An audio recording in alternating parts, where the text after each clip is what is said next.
जय श्री राम दोस्तों। कल ही रामनवमी बीत के चुकी है और इस बार का जो चुनाव है उसकी वोटिंग पहले चरण की कल होगी। कुल मिलाकर देखा जाए तो सभी पार्टियों ने राम नाम को भुनाना शुरू कर दिया है। रामनवमी के दिन अखिलेश यादव और राहुल गांधी ने इकट्ठी प्रेस वार्ता की, राम का नाम लिया, जिक्र किया और इसी प्रकार जो आम आदमी पार्टी है उसने अपना चुनावी घोषणा पत्र जो जारी किया उसमें कहा कि वो आपका राम राज्य लेकर आएंगे। राम कितने प्रासंगिक हैं इन चुनावों में। हालांकि राम तो सर्वव्यापी हैं, कण कण में विद्यमान हैं, हर जगह प्रासंगिक हैं, लेकिन चुनावों के अंदर जो विपक्षी पार्टियां राम के नाम को भुनाना चाह रही हैं, इस विषय पर हम चर्चा करेंगे अपने पैनलिस्ट डॉक्टर नंदकिशोर गर्ग से। बहुत बहुत स्वागत डॉक्टर साहब आपका हमारे कार्यक्रम में। नमस्कार, धन्यवाद। मेरा सवाल, रामनवमी का दिन, सवाल उठा कि रामनवमी के दिन दो पार्टियों के नेता एक मंच पर आए और प्रेस कॉन्फ्रेंस की। देर से आए, क्या वो रामनवमी के इंतजार में थे कि रामनवमी के दिन ही ये कार्य किया जाएगा? दोनों आपको ध्यान हो, लगभग शायद 17 में साथ आए थे, बल्कि तीसरी भी साथ थी, बहन जी भी, बुआ जी इनकी। और योगी जी के सामने बड़ा चुनाव लड़ा था मिलजुल के इन्होंने। दो लड़के कमाल करेंगे। आखिरी दिन जब प्रचार थमना था, कल थम गया ना प्रचार, और पहले फेज की पोलिंग कल है और उसी एरिया में है। पश्चिमी उत्तर प्रदेश की दिल्ली गाजियाबाद बॉर्डर पे प्रेस कॉन्फ्रेंस कर रहे हैं। अब उनकी मैं अकल का वो देता हूँ, दाद देता हूँ कि पूरे उत्तर प्रदेश में 8 सीटों में चुनाव हो गया, दूसरे का 26 को है, 8 का 10 का, और आपको फुर्सत अब मिली है तो बहन जी भेज दी सहारनपुर। एक आखिरी रोड शो पूरे उत्तर प्रदेश में कहीं आएगा ही नहीं, और सीटें मांग रहे थे 30-40, जितनी पता ही नहीं। अभी तक अमेठी और रायबरेली तय नहीं कर पा रही। अब वो रामनवमी की जब कैसे झेपता आदमी, रामनवमी की बधाई दी और क्या कहा है कि मेरे को अब लगता है बीजेपी 150 तक आ जाएगी। गाजीपुर से गाजियाबाद तक 150 भी, मतलब पूरे देश में 150। वो अखिलेश ने बोला गाजियाबाद से गाजीपुर तक निमट जाएगी और 400 सीट हारेगी। अभी तुम तो 300 से कम लड़ रहे हो। दूसरे श्रीमान जी वो 50 के करीब लड़ यूपी में कुल 17 सीटें हैं। 17 में, और वो भी अखिलेश भी पूरे देश में 50 से नीचे लड़ रहे हैं। तो फिर सरकार बनाने के लिए कल ममता ने भी क्या कहा है, किसी के उसमें गठबंधन में ना हो के भी क्या कहा है कि हम सीएए ख़त्म कर देंगे, हम ये ख़त्म कर देंगे, ये ख़त्म कर देंगे। तो करेगी कैसे जब तुझे ना इंडी में है ना एनडीए में है? तू अपना चुनाव लड़ रही है तो बंगाल तक या 1 सीट त्रिपुरा लड़ रही होगी।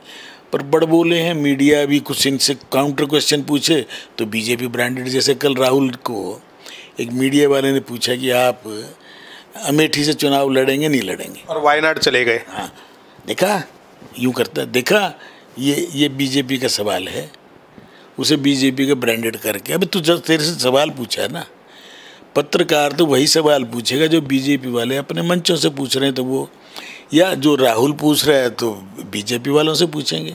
पत्रकार तो एक नारद वाली भूमिका में है ना, पहला पत्रकार तो नारद था। बिल्कुल ठीक है। तो वो तो जो कुछ देख ही आता था विष्णु लोक में जाके वो शिव लोक में बात बता देता था। यही तो काम है, उसके लिए नाराज होने की तो कोई बात ही नहीं थी जी। और मैं हैरान हूँ कि जो पार्टी 543 सीटों की बजाय 300 से कम लड़ने, क्योंकि अभी तो पूरी घोषणा नहीं की है जी, वो मोदी जी के सामने किस मुंह से राम के ऊपर बोलेंगे? आपने राम के अस्तित्व को माना नहीं, राम सेतु के अस्तित्व को माना नहीं। मंदिर के लिए आप कहते हो हमने ताला खुलवाया था, आपके राज में खुला था। एक शिलान्यास भी हुआ था, मैं भी मानता हूँ कि मैं तो आंदोलन के डे 1 से जुड़ा हुआ, परंतु उसके बाद फिर भूल जाते हो तुम तो। आज की तारीख में कल जो भव्यता, दिव्यता, अयोध्या में 500 साल के बाद जो सीन था, 7 लाख आदमी कल शायद गए हैं और 3 बजे सुबह से रात के 12 तक चला होगा, सुबह का मैंने देखा नहीं। तो कितना बड़ा पूरे देश में एक परिवर्तन है। और आप भी, अब झाड़ू वाला भी कल राममय होने की बात कर रहे हैं कि आपका राम राज्य लेके आएंगे, और जो आपने मोदी जी का जिक्र किया, कल का जिक्र किया, तो मोदी जी की भी एक फोटो बड़ी आई मीडिया में कि मोदी जी बैठे हैं और सामने जो सूर्य तिलक हो रहा है भगवान श्री राम का, तो मोदी नहीं तो मतलब मेरा जो विषय है या मेरा जो सवाल है वो यही है कि हर व्यक्ति आज राम की बात कर रहा है, चाहे मोदी जी हैं, मतलब बीजेपी है, चाहे कांग्रेस है, चाहे अखिलेश यादव है, और चाहे आम आदमी पार्टी है। दक्षिण भारत में आखिर सबको समझ में आ गया, जिस करुणानिधि का अर्थ ही राम होता है, जिसने राम के बारे में टिप्पणियां ठीक नहीं की थी, क्या मौत मरा। राम के बारे में रावण से लेके आज तक जिसने राम का अपमान किया उसके पानी देने वाला नहीं बचता, ये एक मान्यता है। मेरा ये मानना है कि राम हजारों साल पहले हुए थे, युग युग बीत चुके हैं, उसके बारे में हमें टिप्पणी करने का कोई अधिकार नहीं। पर कल राम गोपाल ने तो कमाल ही कर दिया, प्रोफेसर ने, नाम अपना राम गोपाल है और कहना जो पूजा पाठ करते हैं ना ये सब पाखंडी है, मैं राम का नाम लेता हूँ और मैं पाखंडी नहीं हूँ। अब ये बोलने की क्या ज़रूरत थी भाई। 13 को वोटिंग के दिनों में तुम केवल 20% वोटों के लिए 80% को इतना मत सताओ, इतना मत इग्नोर करो, इतनी गाली मत दो कि 80-20 हो जाएगा, तो तुम बचोगे कहाँ। तुम राम और कृष्ण को भी दूर करोगे कि मैं तो यदुवंशी हूँ, ये कह के समाज को मत बांटो। ये भारत एक है, भारत में रहने वाले सभी भारतवासी हैं, कोई धर्म मान लो ना। रसखान भी तो यहीं हुआ है, बिल्कुल ठीक है, हाँ। जायसी यहीं हुआ है, जिसने कृष्ण के ऊपर जो लिख गया उसके बारे में कुछ सोच भी नहीं सकता। इसी देश में महाभारत के डायलॉग और महाभारत की सीरियल को कौन थे, राही मासूम रजा। चलिए आखिरी सवाल तो ये था जी। नहीं, पॉलिटिकल लोगों को अपनी समझ बढ़ा लें, नहीं तो कूड़ेदान में जा रहे हैं इतिहास के।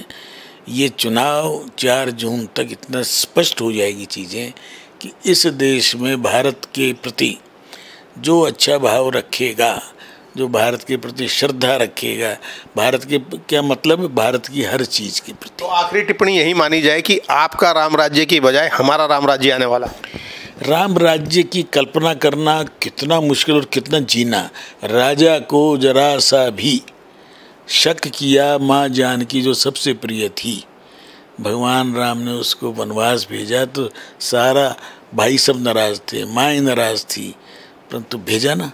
तो केजरीवाल जी आम आदमी का राम राज्य लाना चाह रहे हैं, तो पहले ये कहना छोड़ दें कि हम जेल से सरकार चलाएंगे। बहुत सटीक टिप्पणी है। फिर वो वनों से राज नहीं चलाया उन्होंने कोई इंटरफेरेंस नहीं की। राम जी ने, लक्ष्मण जी ने भरत को, और भरत भी वन में रहकर शत्रुघ्न के थ्रू राजकाज किया। तो कहाँ राम और कहाँ ये टटपूंजी, ये 2 ढीले के आदमी जो राम का नाम लेके भी, जिनको कहता है उस मंदिर में नहीं जाऊंगा, मेरी माँ ने कहा है, जो किसी मस्जिद तोड़ के बनाई।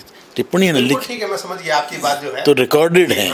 इसलिए ऐसे व्यक्ति के ये जो बहरूपीय बनते हैं, देश की जनता समझदार है।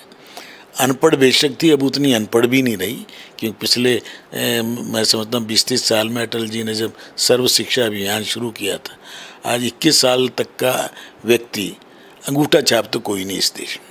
बहुत बहुत धन्यवाद। बड़ी सटीक टिप्पणी की है, क्योंकि भगवान श्री राम ने जिस प्रकार से निर्दोष होने के बावजूद एक छोटा सा सवाल खड़े करने पर, धोबी का सवाल खड़े करने पर माता सीता का त्याग कर दिया था। शक क्योंकि एक उठाया गया था, तो अरविंद केजरीवाल के ऊपर इतने सवाल हैं, इतने आरोप हैं, बावजूद उसके वो एक पद का त्याग करने के लिए तैयार नहीं है। तो ऐसे में कैसे वो राम राज्य की बात कर सकते हैं। बाकी हमारे दर्शक खुद समझदार हैं। और कार्यक्रम नमो इम्पैक्ट में आज इतना ही। नमस्कार।